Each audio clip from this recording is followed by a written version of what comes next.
আমরা শপথ করেছি যে কেউ কোনো দিন প্রেম করব না, কখনো কোনো মেয়ের দিকে ভুলেও তাকাবো না এবং সব সময় সিঙ্গেল থাকব। কেউ যদি ভুলেও প্রেমে পড়ে তাহলে তাকে ফ্রেন্ড লিস্ট থেকে ব্যান্ড করে দেয়া হবে।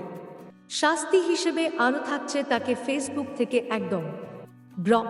হাত মেলা রুদ্র হচ্ছে সহজ সরল হাবা গোবা একটা ছেলে, দেখতে শুনতে বেশ ভদ্র আর দামড়া গরুর মতো মোটুরাম। তবে সালা একটু লুইচ্ছা, চোখে চশমা পরে, তাই তারে সবাই ভদ্র মনে করে। রাস্তায় কোনো মেয়ে দেখলেই এক দৃষ্টিতে হ্যাঁ করে তাকিয়ে থাকে, যেন ফুল স্ক্যান করে ফেলে। কিছুদিন হলো সে একটা মেয়ের জুতার বাড়ি খেয়েছে, আর এখন সে সেই শোকে কাতর নিজের কৃতকর্ম নিয়ে আফসোস করছে। প্রিন্স নামটা শুনে রাজা বাদশাহ মনে হলেও সালা একটা সেই লেভেলের ফকির। ফকির বললে ভুল হবে, ফকিরের চেয়ে বড় ফকির। ফ্রেন্ডদেরকে তো কখনো কিছু ট্রিট দেয়নি, বরং পেলে আনু চেটে পুটে খেয়ে আসতো। আমরা বাকি তিনজন কখনো তাকে ভাঙাতে পারিনি, তাই একদিন তাকে ইচ্ছা করে পকেট মেরে পার্টি দিছি। বন্ধু আমার এজন্য আপাতত আমাদের সামনে অভিমান করে বসে আছে, যেন জীবনটা শেষ হয়ে গেছে। নিলয় বড় লোক বাবার একমাত্র পোলা, দেখতে অনেক কিউট কিন্তু একটু লাজুক। মেয়ে পটাতে ভীষণ ওস্তাদ বললেই সত্যি, অথচ মেয়ে নিজেই তাকে পটানোর চেষ্টা করত। নিলয় ভালো গান গাইতে পারে, সাথে ভালো গিটারও বাজাতে পারে। এর জন্যই হয়তো মেয়েগুলো তাকে দেখে ক্রাশ খাইত। কত মেয়ে প্রেমের প্রস্তাব দিত, কিন্তু আমাদের এই অসহায় বন্ধুর চাঁদমাখা মুখটা দেখে না বইলে দেয়। আসলে আমরাই তাকে করতে দেই না, কারণ আমাদের একটা শপথ করা হয়েছে, যা গল্পের শুরুতেই বলেছিলাম। শিহাব নিজের প্রশংসা নিজে বললে হয়তো অনেকেই বলবে বাড়িয়ে বলছি, তাই আপাতত কিছু বলছি না। এই হলো আমাদের চার বন্ধুর সম্পর্ক।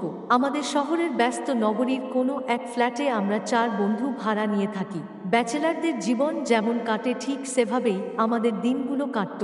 সারাদিন বাইরে ঘোরাঘুরি, মজা, আড্ডা, আর সন্ধ্যা হলেই সবাই একসাথে মোবাইল গুতানোর মধ্যে মেতে থাকতাম। এই ছিল আমাদের নিত্যদিনের কাজ। কিন্তু তারপর একদিন এমন কিছু ঘটল যে আমাদের সম্পর্কের ভিতরে যেন কেঁপে উঠল। মানুষের মন কখনো আটকা যায় না, এটা হয়তো সত্যি, কিন্তু সেটা আটকানোর জন্য অনেক চেষ্টা করলেও কখনো বেঁধে রাখা যায় না।